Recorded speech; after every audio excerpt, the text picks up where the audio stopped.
everybody, I'm back. So this week I decided that I wanted to do like a story time video because I don't think I've ever done one. Maybe on like Snapchat or something, or like a vlog, I guess, if I was talking about it. But I really wanted to talk about well, I mean, you know, like I need to make a bunch of these because we just need to sit and chat. So I thought that I would tell you guys the story of how me and my husband met, because it's very unconventional. And well, I wouldn't say very, but usually I guess the way that I met him, you don't really meet your husband or like the one you're gonna be with for the rest of your life. But because I've told a few people when they ask me like, oh, where'd you guys meet, and then like we talk about it and they're like, oh, weird. So if any of you know me, I'm a Christian, and now saying those words, people give out a lot of judgment. They think that they want to know, they think they know everything about you and how you should be and how you shouldn't be. But the thing about Christians is you're a Christian because you are a sinner and you're messed up and you need God to help you. And so I have definitely fallen off the track more than once. And when I met my husband, that was one of those times that I was in a bad place. I wasn't proud of things I was doing and some of the people I was hanging out with, but good came out of it. Good came out of a horrible situation, and now, you know, I don't even do the things that, you know, were happening back then. But I just want to put that out there first, and I don't want to be, you know, judged or anything. I'm just sharing this with you guys because when I met my husband, I was in a place where I kind of was losing hope. I didn't think that I was going to meet anybody because I really wanted to. So I'm going to take it back a little bit before I met my husband. So since it's 2016 right now, I met my husband in 2011. And May of 2010, I was actually with someone else, and we were supposed to get married in August of 2010.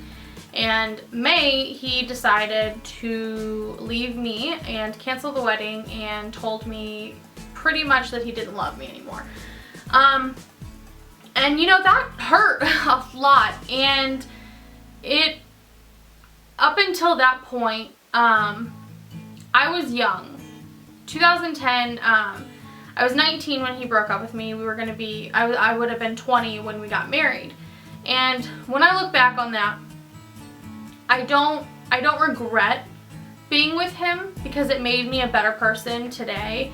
But it was just not a good relationship, and I'm really happy that, you know, it did end, because if I would have been married to him now, it wouldn't have been good, you know, and I wouldn't have the things that I have today. And so, being 19 and growing up with my mother, no one in my family drinks. I mean, my stepdad does, and like his side of the family, but like no one, like my mom, my grandma, my uncles, like nobody drinks. And so growing up, like I wasn't around that. And when my ex broke up with me, I was a wreck. I didn't know I could feel so much pain. And so I went to a friend's house and I told her that I needed a drink. And she looked at me like, what? And I was like, yeah, you know, like just, I couldn't stop crying. And I knew from being around people who had drank before, and my real dad was a drunk and stuff, and I knew that it wouldn't fix anything. And I knew that it wouldn't help, but I couldn't stop crying even for a second to just breathe and take a minute for myself. And so I shouldn't have, and I do regret it, but it happened, it's in the past, I can't, you know, take that back now. So I took my first drink, and between May 31st, I mean, it's probably like June 1st by then, because it was like midnight. So between June 1st, 2010 and March of 2011. All I wanted was someone to care about me, to love me, someone new to be with. And between trying to find somebody that, you know, I could relate to and someone that I wanted to be with, I wanted to find someone completely opposite of my ex, because clearly that didn't work out, and so I didn't know what else to do. And at that time I was, you know you have all your girlfriends that are always like, oh, let's go out, let's go do this, get your mind off it. So like we would go out to the club and stuff all the time, and I would just drink constantly. And to some people I guess it isn't that much, but to me, I was apparently a lightweight and I was drunk all the time, and I was just in a bad place. Like I got to the point where I couldn't function if I wasn't like partying. And not that I didn't do any drugs or anything like that. Like I just drank, and not that I'm condoning that, but you know, that was a lot for me. And between going out with friends, I would attempt to go out on dates too. Like I had other friends set me up with people that they knew, or like their boyfriend's best friend, or like their boyfriend's friend's cousin, or you know, somebody who they knew, and they were like, oh, you know, you guys would be like so good together. So I met a few different guys, and they were great guys and they were so nice, but it just didn't work. I don't know what it was, it didn't work out. One guy had a crazy like baby mama, and like it wasn't that, you know, his kids, like his daughter, that's not what bothered me, that he had a kid, because she was just so cute and he was a great dad. But it was just that the ex was a nutcase. And so I was like, yeah, nope, not doing that ever again. Like I can't do the baby mama drama. It was just way too much. And then another guy, he like, you know, we kind of went on a date and it was great. We went to like this Italian place, and then like we went out to like Ted Drew's, and if you're not from St. Louis, you might not know what that is, but it's awesome. And he was still like in love with his ex, so I was like, all right, this is fantastic. So I just kept meeting different guys, because I was so determined to like, I have to have a new boyfriend, I have to get married soon. Like granted, I was only 20, but in my mind I had already, from my ex, had my whole life laid out. Like he was in the military, we were gonna get married and start having kids, and I was just gonna stay at home. And then he just, it all just blew up in my face, and like I had nothing, I didn't know what to do with my life anymore. And so I had gone to a few different clubs, and I didn't really like it. I didn't like the atmosphere. Like I had never done that before, and I didn't like the atmosphere. I didn't like one club we went to, it was like, you could tell there was people on drugs, and they were just like, I couldn't. And then so I was with one of my friends one time, and I was like, hey, you know, I'm just gonna hold all your guys' purses and like stand over here like on the balcony. And they're like, are you sure? And I'm like, yeah, it's not a big deal. Like they were having fun and I didn't mind, but I just wasn't having fun. Lo and behold, this dude came up next to me and was like, just gross. And I was like, no. It was disgusting. Things he said to me, and I was like, okay, I can't do this anymore. So finally I was just done. I was done with the club scene, and I was kind of getting to the point where I was getting burnt out on partying. I didn't like it. It wasn't giving me what I wanted. And so then one day, one of my close friends, she was like, hey, we're all going to this club for my birthday. And I'm like, I don't want to, you know, because like I really just didn't want to experience what I had experienced before, because it was not for me. And she's like, come on, please, please, please, like this is where we're having my birthday, because it was her 21st birthday. And I was like, okay, fine, I'll go, we'll try it out. And she swore to me that this club was so different from like the normal ones that like you go to, and you know, so, and she's Mexican, and like half of my family's Mexican, so we're really close, because we have a lot in common with that. And so this was like a Latin club, and instead of people just like, you know, like grinding on each other and stuff, they were actually like dancing. Like I'll try and see if I can put a little clip of like the style of dancing, but they were dancing bachata, and they were like, I'll put it like right here if I can find anything, but they were dancing bachata, and it was just mesmerizing because I was like, what is this? This is romantic, it's beautiful, it's sexy, it's like an amazing place to be intimate with your person. But of course I didn't have a person, so I really didn't get much out of it. But she had we walked over to this like group of guys that I guess she had known, and she introduced me. And by this time I was like, you know what, I'm done looking for guys, I'm done trying, like I don't even care anymore, I don't want to meet anybody, I'm just over it. And so she was like, hey, this is so-and-so and his friend so-and-so. And I shook their hands, you know, I was polite, and but I didn't look at them. Like I just shook their hands and I was like, yeah, whatever. And so then we walked back and we went to go dance, like, you know, just us girls. And we were dancing, and then there was this other guy who was maybe 2 feet or so away from us, but you know, in a club it's like there could be 5,000 people in between us and that 2 feet. But she was like, ugh, that's so-and-so's ex-boyfriend. And I'm not going to name names because I'm not going to get into all that drama, but it was someone that we knew who she just had gotten around. And so she was like, oh, that's her ex. And I was like, ugh. But I didn't even look at him. I was just like, let's go dance over that way. Like, I don't want to catch anything. So we had went over to like the opposite side of the club and everything. So after we were done dancing, the night was finally over. So we like head out to my car. And so as we get into the car, we're like sitting in it and I'm talking to her. And then all of a sudden, out of nowhere, this dude, this random guy that I've like never seen before, pops in. Hey, pretty baby, what are you doing? What's up?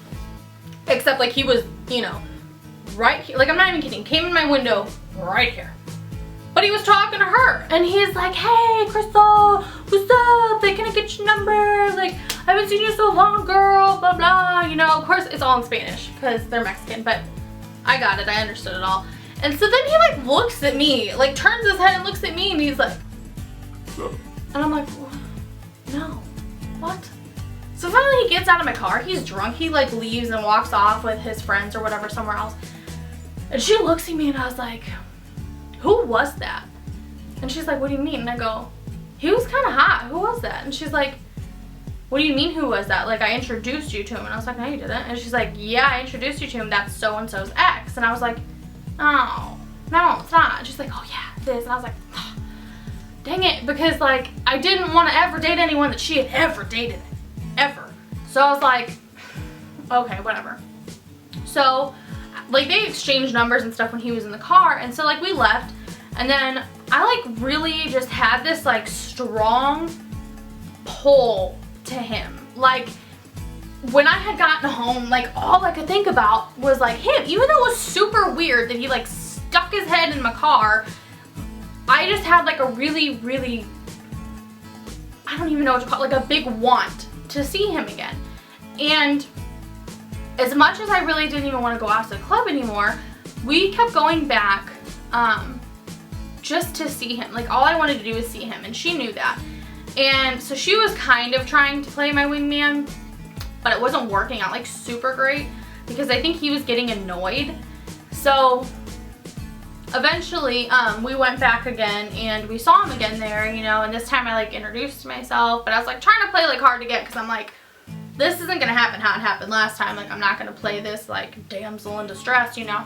And so we like danced a little bit, but like he was all into like, he went, you know, like when guys get behind you and they're like, you know, like I didn't want to do that. I wasn't like, I was with my girls, like I wanted to dance with the girls. I didn't want, we weren't even together, like I had just met him. I was like, I'm not, no, like I'm not like that, we're not doing that, sorry. And so like he hung out with us and stuff, and eventually like after, I want to say it was only after like 2 weeks, and so after like 2 weeks had gone by of us going to go meet up with him or whatever, she called him one night and was like, hey, we're having like a bonfire out here at, you know, Shannon's house, and you should totally come. And he's all like, oh, well, you know, I'm working, but I don't get off till 11. And I was like, well, who cares? Like, no one's here. Like, we're just having a bonfire. Like, no big deal. Tell him to come out. Well, I didn't realize that he was 45 minutes away from my house. And sure enough, he drove all the way out there after work and like called us when he was like kind of close to my house. And so her boyfriend at the time was there, and we were all having a bonfire and like roasting marshmallows and stuff, and like he, you know, met up with us and stuff, and we had been talking, and we went down to like the fire pit, and like we just talked. Like, it was cool because it wasn't like we had any pressure of anything. Like, there was no club. We didn't have to dance. We didn't have to eat. We didn't have to drink. You didn't have to pay for anything for me. We were just chilling, like just talking. And by the way, at this time, I was reading, what was that book? Act Like a Lady, Think Like a Man. Like, I know that sounds kind of funny, but it worked. Like, I read it and I did because I was like, you know what, I've never done this before. I've never taken advice from a guy before, especially Steve Harvey. And so I was like, okay, I'm gonna like ask him all these questions. Like, if, you know, because like, I don't know if you've read the book, but if you've read the book, you have to ask a series of questions. Boom, first date, you boom, boom, boom, boom, hit them all the way down. And you ask him these things because that helps you figure out, one, do you even want to be with this person at all? Like, why even try if you don't? And so we were just sitting there, and I was just asking him questions, like random questions that he was probably like, what is this girl on? And I asked him about kids. I asked him about marriage. I didn't ask him like, hey, do you want to have kids with me? No. I was like, hey, you know, like, do you ever plan on having kids like in the future? And he's like, well, yeah, you know, like after I'm 30. But I ruined that for him because he's not even 30 yet, and so we already have this whole little family. But like, according to him, he didn't want to like have kids or even get married until after he was like 30. So whatever. But so that night we had, after he was like leaving, well, I guess technically that was the next morning, but he was leaving, and he was like, you know, I need to go back home, but I'm off today, so, or tomorrow, whatever. He's like, because it was like 3 in the morning, I think, when he was leaving. And he's like, you know, I'm off, but, so I'm gonna go home and sleep, and then I'll come back out later, and we can like hang out, we can like go somewhere. And I was like, okay, sure. And he looked at me, and he was like, do you want to be my girlfriend? And I was like, what? Like, in my head, I'm like, this dude's crazy. And I looked at him and I was like, you don't even know me. And it was so cute because what he said to me, like, of course, yeah, I'd been out of a relationship, but it had been almost a year. And he was like, you're the only, he's like, I want to be the only one to get to know you. It was so sweet. It like made my heart like flutter and tingle. And so I was like, okay. And you know, I didn't know where it would go, how it would last. But you know, that next morning he came out again, and not to say that I didn't like that, but I wouldn't have done that for him. I wouldn't have drove 45 minutes back and forth 2 days in a row just to see someone who I didn't even know. Like, I proved to me that, you know, he was interested in, that he really wanted to like get to know me and talk and like hang out and stuff. And so like we, you know, ended up going to like a park and like driving around like the town, like where I live and everything. And we like just talked and we got to know each other, and it was really cool. And that was the end of March. March 23rd was the morning when he left, and that's when we got together. But you know, I was happy with him, and he brought out a different side of me that, maybe not different, but maybe a side that had just been closed down and shut into a box for so long. And I think I kind of brought out of a weird side of him, because even today, my friend, well, my one friend who knows him, and then a few other friends who like kind of just have known him from meeting him, still no one really believes me when I tell them that he's funny and like he does all these weird things, and they're like, no way, there's no way he does, because he's so quiet around other people, and he he's not outspoken or outgoing. But with me, he's like such a weirdo, and I love that about him. And not gonna lie, we've had our ups and downs. I mean, we've been married for a little over 3 years now, and it's just, I'm happy. I'm happy where we're at right now. We're doing good. We have our fights. People have fights, you know? But I just think it's so funny to say, yeah, you know, I met my husband in the club. Like, what? What? Like, whoever, I mean, sometimes you're like, oh yeah, I met my husband in college, or I met my husband, like, at work, because I was, you know, I don't know, I was the cashier and I was checking him out, or I don't know. Like, you have all these cute little stories, and then, like, I'm up in a club and he's trashed, and that's how we meet each other. And, but, you know, I'm happy. I don't regret it. I don't regret any of it. I wish I wasn't in a bad place, but it was, he brought me out of that bad place. And we've gone through so much together. And so, I just want this to be kind of like a message on top of my story that if you're not sure who you're supposed to be with, or if you're not in a relationship right now, or if you just got out of a terrible one, like, there's always gonna be somebody else after you. Like, there's always gonna be a new dude or a new girl. Like, there's always gonna be somebody else, and it hurts in that moment, and it might hurt for a while. Why? Sorry, FedEx came. So, but if you think that there's no one for you, or that, all of these interruptions, that there's somebody that's, maybe you don't have somebody, you know, just get over your relationship and worry about yourself first, and fix yourself and fix your heart, and then you'll find somebody. Because once I stopped looking, and I finally was just like, okay, instead of praying and being like, hey, God, send me a boyfriend, send me someone, I need love, I started praying for, send me who I need, send me who's gonna make me better, and who's gonna change my life, and not just someone I want, but somebody that I need in my life. And then that's when I met him, and it was perfect. I mean, and I've even told him before, you know, I was like, what if I never went to the club? What if, oh my goodness, you know, what if I never did that? Or what if I was never there? We'd never know each other because we were so far away from each other.